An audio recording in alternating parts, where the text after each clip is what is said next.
Сегодня отец Ануфрий осветил Бугатти Вейрон. Такой охуительной тачки в жизни не видел он. Он освещал Мазерати, он освещал Порше, но только при виде Бугатти почувствовал что-то в душе.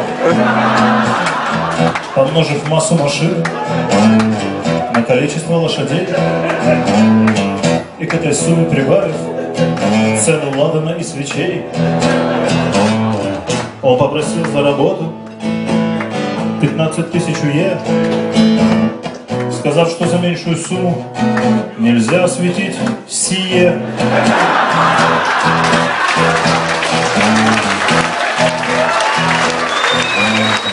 Перед чудесным спорткаром сутки молился он и на бардачок наклеил 10 самых надежных икон. В белом салоне сидя, Ануфрий пропел псалом, чтобы нечистая сила покинула чистый салон. Активно махая кадилом, спасал он заблудший болид, и за тормозные колодки прочел 7 мощнейших молитв.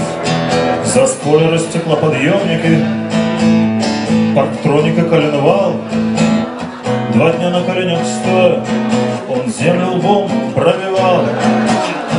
За бортовой компьютер и за передний мост неделю отец Ануфрий держал самый строгий пост.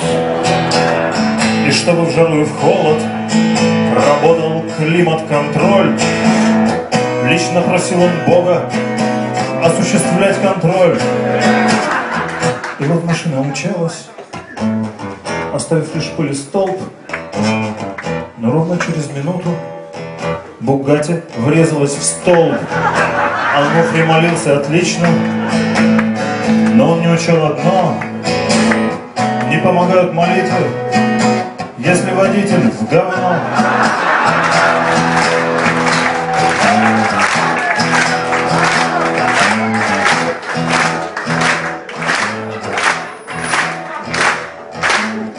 К счастью, водитель выжил, лишь пара царапин на нем. А вот отец Ануфрий от церкви был отлучен. Сверху ему сказали: здесь нету твоей вины, но нам с такой репутацией сотрудники не нужны. И понял отец Ануфрий, что раз он надел сгоряча, и ныне отец Ануфрий в интернах играет врача. Он сказочно популярен, востребован страшно он, и вскоре, возможно, купит себе Бугатти Вейрон.